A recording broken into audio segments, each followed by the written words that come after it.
Chip Kelly, Stefan, is now also leaving. There had been maybe some talks about him leaving off for the NFL. There'd been a few teams, involved. It's football. It's school. It's still school. It's just not, you don't get letter grades. You get raises, you get cut, you get traded and all that stuff. Chip Kelly is leaving to go be the offensive coordinator for the Las Vegas Raiders.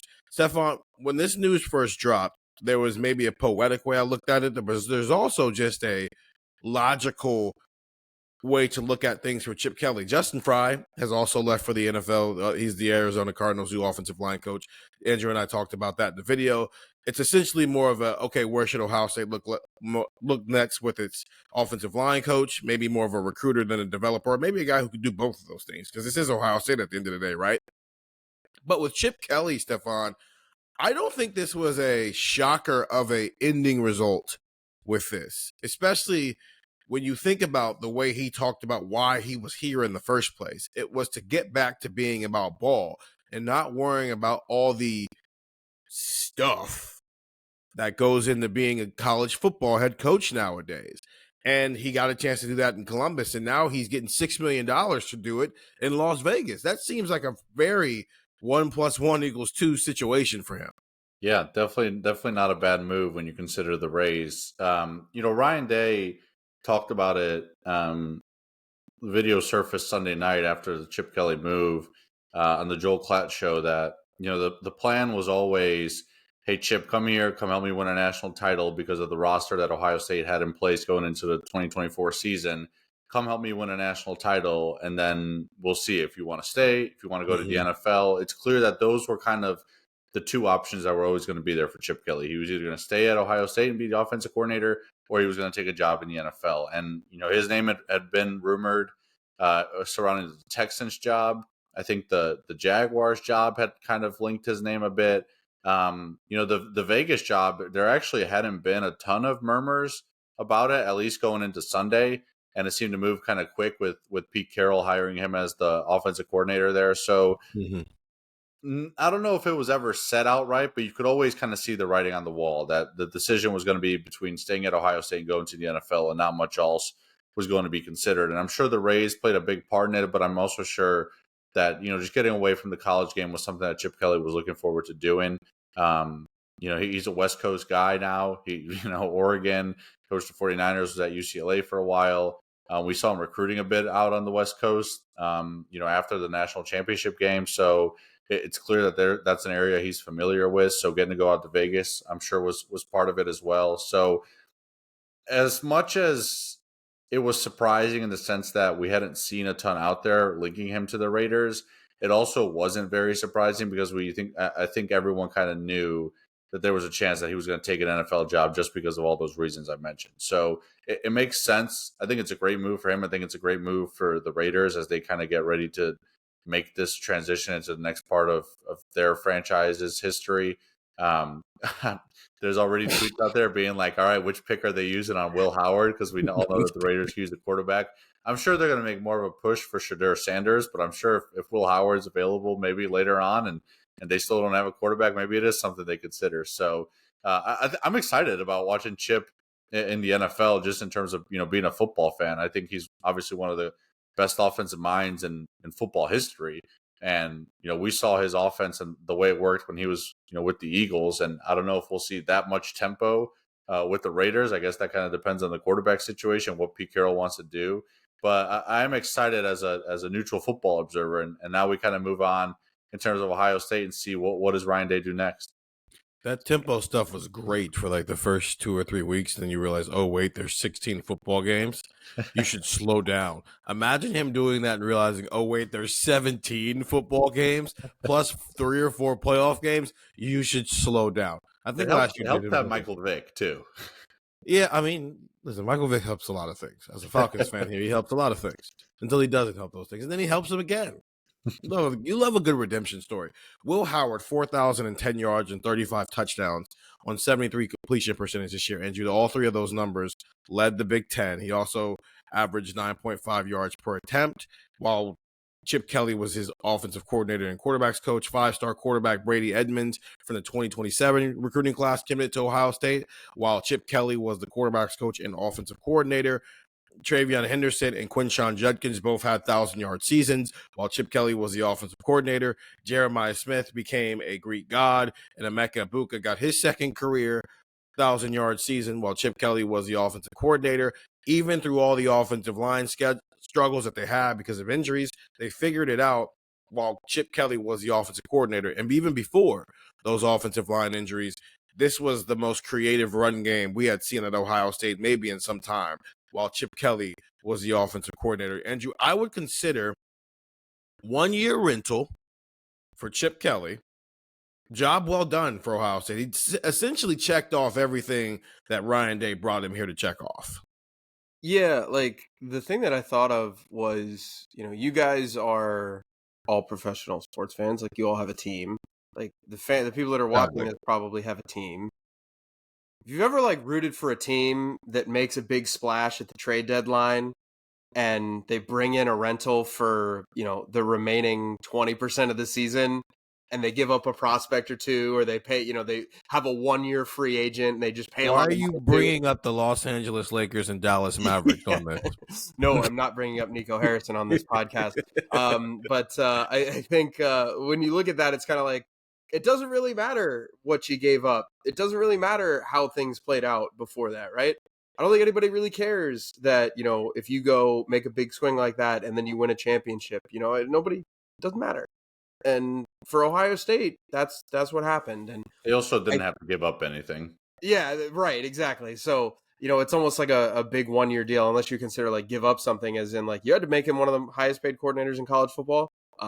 Maybe that's it, but that's kind of it. And like Steven, you and I and Nathan talked about this like a year ago, where we were kind of having this debate of like, how long do we think Chip Kelly's here? Like we were like, let's be real here. Like, how long is Chip Kelly around? Because he doesn't want to do the recruiting side of things. He doesn't want to be kind of involved in that sphere. And I sent this out to our subtexters, 614-350-3315. I was like, guys, there's not a lot of recruiting news here. Like, there's not a lot of like impact here, because the quarterbacks are committing because of Ryan Day's history. Mm-hmm. And the receivers are committing because of Brian Hartline. And offensive linemen are committing because of whoever the offensive line coach is. And like running backs are coming in because of Carlos Loughlin. Like Chip Kelly was not kind of the driving force behind that. I'm sure he helped, but he was not the main recruiter. So, for Ohio State, it's absolutely, a home run. You won a national championship with this guy. And I think we could always see this coming at some point. And the thing for me is that when you have an NFL job like this open up, there's 32 of them in the NFL, and not all of those jobs have play calling attached to it. Like Chip Kelly's going to go to the Raiders and call plays because Pete Carroll's his head coach. Like Zach Taylor in Cincinnati calls his own plays. I think he definitely used to. Like there are coaches in the NFL that call their own plays, and Chip Kelly gets the chance to not only like triple his salary from what he was making in Columbus, he goes to Vegas and kind of gets a fresh start. He gets an offense that was, you look at the talent. I wonder if he's going to walk into that room and go, man, we were more talented in Columbus than we were in Vegas. You look at some of the receivers and some of the running backs on that team, that needs help. But I think there is some excitement in that. You get to build this up from the ground. You have an experienced head coach in Pete Carroll, which very weird to say Pete Carroll's the coach of the Raiders. But you get this entire new opportunity of he gets to call his plays in the NFL. He gets to coach on that coaching staff in the NFL. He gets to be in the NFL again. I think we could always see this coming, and good for Chip Kelly and, good for Ohio State, because I think this was kind of the deal that you made where, you knew that this was always a possibility. Well, I think what's interesting too is, when Jim Knowles left, I think one thing that you heard a lot of people say was sometimes coaches and coordinators just kind of look for a new challenge, right? And sometimes that's becoming a head coach somewhere. Sometimes it's going to a school that you grew up, rooting for and wanted to take them to the next level. I mean, think about that for Chip Kelly, regarded as one of the greatest offensive minds. He's about to go up against Jim Harbaugh twice a year. He's about to go up against that Broncos defense twice a year. He's about to go up against Andy Reid and the Chiefs twice a year. Like, if you want a challenge, go to that division. and try to call plays on offense. Yeah, good luck trying to scheme up ball around Patrick Mahomes and Justin Herbert and apparently Bo Nix, maybe. It's not even that. It's like, I mean, Chris Jones and Bosa. Chiefs defensive coordinator is him. I'm just gonna be real with you. He is him, 100% him. Pay him whatever he wants. As you mentioned, Andrew, there's no really recruiting hit because the quarterbacks are coming here because Ryan Day is here. The bigger conversation with this, especially since this is now the third assistant coach that Ryan Day is leaving, he's also losing some support staff members. Like Alan Clark is headed to Texas as their outside linebackers coach. Riley Larkin is headed to the NFL. Mike Saline was hired as UNLV's offensive line coach. I think there are some texters, 614-350-3315, who are looking at this and going, what is going on? Why is everybody leaving? The staff is falling apart. That's not necessarily what's happening here. This is just par for the course. When you win, in professional sports, when you win, people steal your style. In college sports, when you win, people steal your personnel. Now, because of the world we live in, that now applies to your players as much as it does your assistant coaches and support staff members, which is why you have to spend every offseason retaining your roster. But this is par for the course. This is a sign of a healthy program.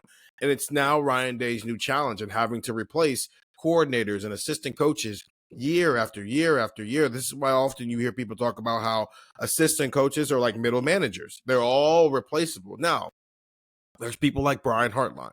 There's people like Tim Walton.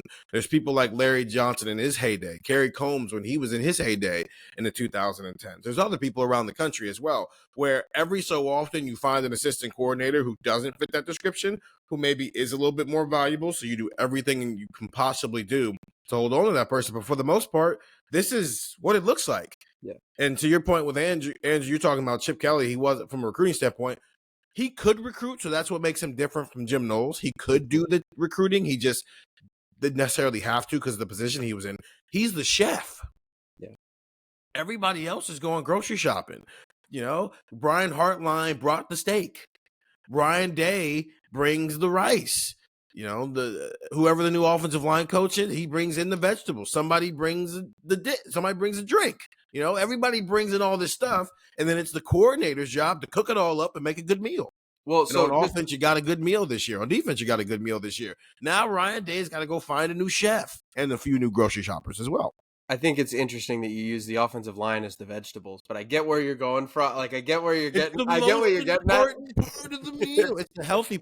Nobody likes the vegetables, but if you don't eat your vegetables for a while, yeah, exactly. You'll mess your system up. Go have some offensive linemen. Go look at the Nebraska game. To your point, though, there was one coach on this staff, and that's Jim Knowles, that left for a job that's in essence a lateral move. Yeah. And even still, he got a massive raise when he did go to Penn State. So, right. I understand that, you could have stayed at Ohio State and also gotten a fairly large raise. You just had the best defense in college football for 2 years in a row. Like, obviously that could have worked out, but he gets a massive raise and goes to Penn State. And then I think the interesting thing about this. I think there's a lot of people who are worried, but I think also a lot of people get it.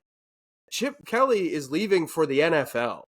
He's leaving to go call plays in the best football league in the world. The SEC. Yeah, right. Justin Fry is going to coach the offensive line in the NFL. You mentioned Mike Saline. He's now the offensive line coach at UNLV.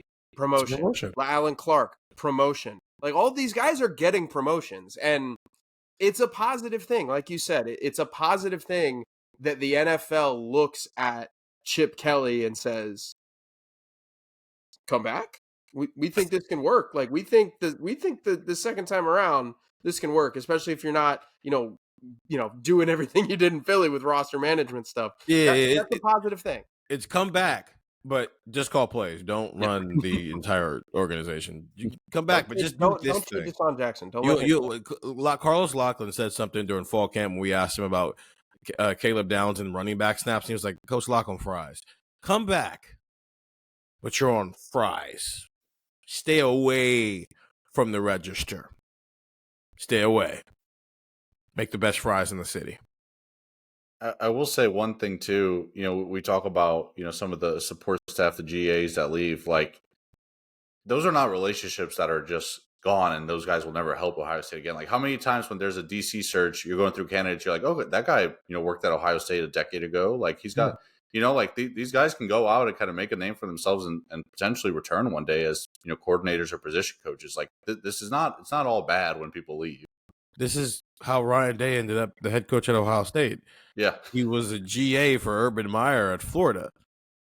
And then he was just hanging around in San Francisco, coaching up the quarterbacks for the 49ers, and Urban Meyer needed a coordinator. And he said, hey, let's bring that guy in. And then he went, oh, I think that guy's going to take my job one day. And I'm okay with that because I'm retiring. That's how this works. That's how the world works. So we'll see what happens in those situations. The poetic part, Stefan and Andrew, I think is really good here. And because everybody loves poetry. Everybody loves some narratives, right? Ryan Day was at a pivotal point in his career. Chip Kelly doesn't like narratives. He told us no, that. he doesn't. And he'll call you out. I'm like, is that a narrative? I loved that. That was my favorite Chip Kelly moment of the season. He just went, is that a narrative? I'm going to miss Chip Kelly some days. But Ryan Day and Chip Kelly really were at pivotal moments in their career a year ago. Chip Kelly was at UCLA where things were starting to kind of fall apart there on him after a couple of successful years there. And as I mentioned earlier, he just seemed kind of done with where college football was and what it had kind of become here. And it wasn't really about football anymore, being a head coach. And so he wanted an out. Well, Ryan Day was evolving as a head coach, and he was ready to give up play calling. Obviously, he first gave it up to Bill O'Brien, and then the Boston College said, hey, Jeff Hafley went to the NFL. We need a head coach. And Bill O'Brien said, okay, I'll come back to Boston. So Ryan Day went back out. But if you don't realize it, Chip Kelly, I think, was the first person Ryan Day called. And Chip Kelly just wasn't ready to make that move yet, which is how he ended up with Bill O'Brien. Bill O'Brien goes to Boston College. Ryan Day kind of doubles back to Chip Kelly. Chip Kelly is ready to do that now. So two guys who have known each other for over 25 years, Chip Kelly's his mentor. Ryan Day got to give his mentor an out in college football and just worry about ball. And he also got to give the thing he loves the most about being a college football coach to somebody who trusts more than anybody else on the planet when it comes to football. And it gave them both an opportunity to grow. Now Chip Kelly can take that opportunity back to the NFL, and we'll see how Ryan Day handles things going forward if we trust anybody else to call plays after giving it up to Chip Kelly last year. And that is what we're going to get into for the rest of this pod, trying to figure out what description Ryan Day should go after for both sides of the ball when it comes to his coordinators. If you're watching on YouTube, go find Buckeye Talk wherever you find podcasts and get the text 614-350-3315. 2-week free trial, $3.99 after that. For those of you already listening to the pod, we'll see you after the break here on Buckeye Talk.